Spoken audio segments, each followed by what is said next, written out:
Welcome to another episode of Eberhart Outdoors. This will be an audio story of a buck I shot in 2013 in Kansas. When it comes to deer hunting stories, I enjoy listening to other hunters telling theirs, more than me telling mine because I never know what I might learn from a hunting scenario I'm not familiar with. Also, as the money shot approaches, their eyes light up and their voice inflections change to emphasize the special moments leading up to releasing the arrow. Then, of course, they scroll through their gallery of pictures on their cell phones for verification. Sometimes their stories are about unsuccessful hunts or recoveries, and a sense of intense disappointment and defeat is obvious in their voice. Even unsuccessful hunts are interesting, though, as there is no better way in anything in life than to learn from mistakes and failures. Due to the intense competition and type of hunting pressure, nothing piques my self-gratification more than the taking of a record book buck in my home state of Michigan. While I love the intense challenges of bow hunting at home, when I take my out-of-state bow hunting vacations, I go to states with less pressure, where there are lots of big bucks, and they are much easier to pattern and kill. Due to the sheer numbers of mature bucks, my kill criteria on public, walk-on, and free knock-on doors for permission properties climbs to about 150 inches and drops to maybe 140 inches later in the week. That is a much higher criteria than I would ever even consider having at home in Michigan.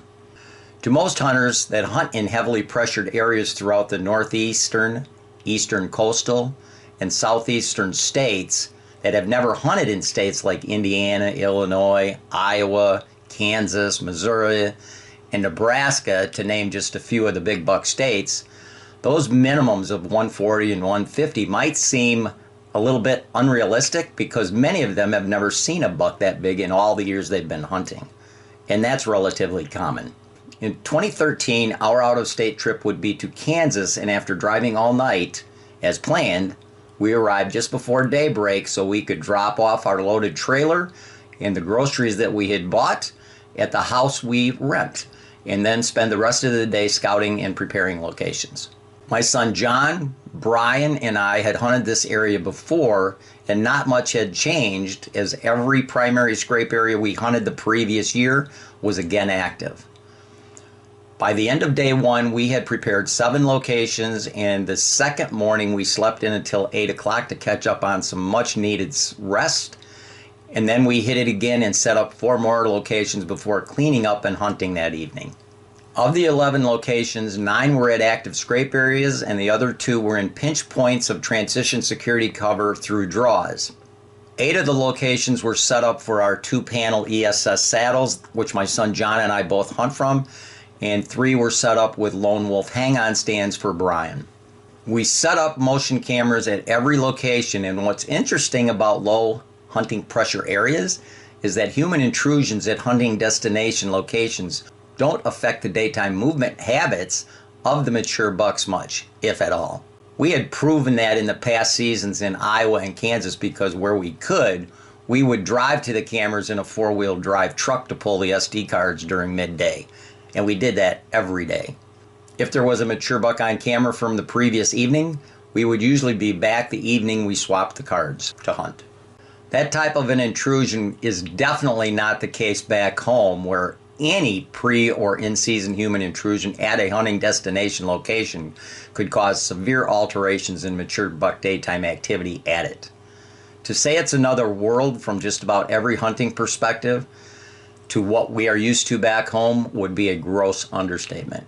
John was the first to draw blood when on the second morning's hunt he took a perfectly symmetrical 140 plus inch 10 point.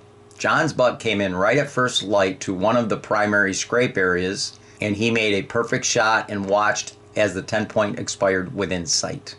John said the buck was just too symmetrical for him to pass on. When we checked the camera's SD card, it showed the buck working the scrape the evening prior and showed him moments before John took the shot. On a 20-acre parcel of walk-on property that we had looked at the previous year and passed on, we found a primary scrape area with 3 active scrapes, but had difficulty finding a suitable tree to hunt.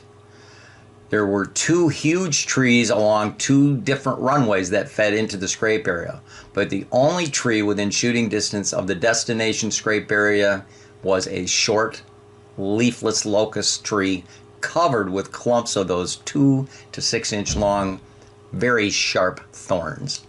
I did want to show this tree though. I've set up several of these locust trees like this.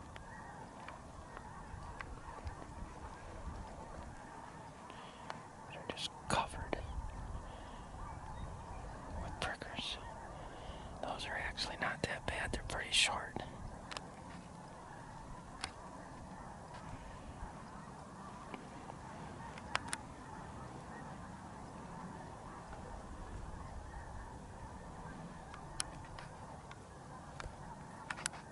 I'm usually the one that sets up all the locations, and while this was a tree for Brian, I prepared the tree anyway. It took me over an hour to just hatchet off the clumps of thorns, but it was the only tree that made sense. The locust was only 10 yards from the scrapes, and we hung a stand a mere 12 feet off the ground. A deer at the scrapes would basically be in Brian's lap, and his scent control regimen at this location had to be absolutely perfect because it was crucial to him getting a shot. All the foliage in the locust was gone, and even for Kansas, this setup was so low, so exposed, and so close to the scrapes that all three of us had some form of doubts as to whether an opportunity would be capitalized on. In a heavily pressured area, there would have been no way on God's green earth that we would have set up that location in that locust, because getting picked would have been almost a 100% guarantee. But we were in Kansas. We had set up a camera, and after a couple days we checked it, and there had been two 150-inch bucks visiting the scrapes with some regularity. Since Brian was the tree stand guy, he hunted it first, and he scored the very first evening. As the buck was coming in from behind the tree through some tall weeds and was heading directly to the scrapes, Brian said the buck became a bit leery and stopped about 16 yards to Brian's right, and Brian is right-handed, which made for a very difficult and awkward shot. When the buck turned his head away to look at a truck driving down the road a quarter of a mile away, Brian twisted around and found a small opening to shoot through.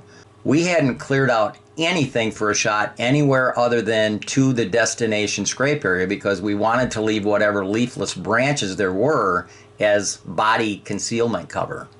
Brian located a small opening, but when he drew his bow, the opening would only allow a shot that would be a bit low and back on the buck. It was now or never, as he knew when the buck stopped that he was tense, and the odds of him spooking once the truck went by were very high. Brian took the shot through the branches and watched his arrow enter exactly where he aimed it, so it hit a bit low and a little bit back. The buck ran forward into some plum brush about 100 yards away, and he knew enough to get out of the tree and let that deer lay overnight. So the next morning, when we all went back to look for it, we found the 13 point. He had passed through the plum brush and died about 50 yards on the other side of it in a picked milo field, and he was one of the two bucks that we had on camera. Now I was on my own, and John and Brian were able to coyote hunt, fill our doe tags, and basically run the roads. I had already passed on several 130-inch bucks, and as the week was winding down, I was considering lowering my kill criteria to 140. John had previously sat in the tree I would hunt next in an unsuccessful attempt to take a doe.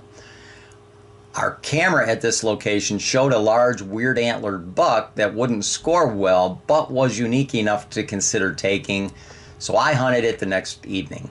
This location consisted of 3 active scrapes located at the end of a long draw that meandered south through the section.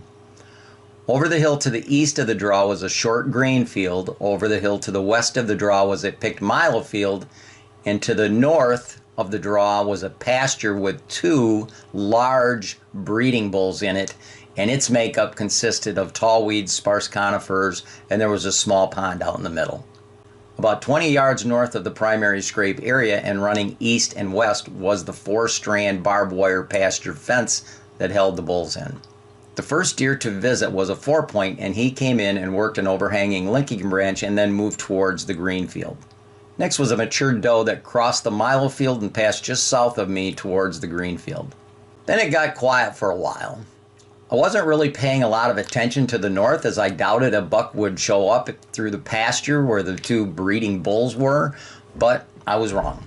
I have no clue exactly where he came from, but suddenly, from behind me, there was a huge buck slowly walking along the opposite side of the barbed wire fence to the north. While keeping focused on his every movement, using my ring of steps around the large cottonwood tree, I moved 180 degrees to the opposite side to not only be hidden from the trunk, but to also allow for a much easier and more practical right-handed shot where I would just have to lean to the side and take that shot. Once in position with my bow in hand, he stopped directly north of me facing the scrape area with his head hanging over the top wire, and I will not take a straight-on shot.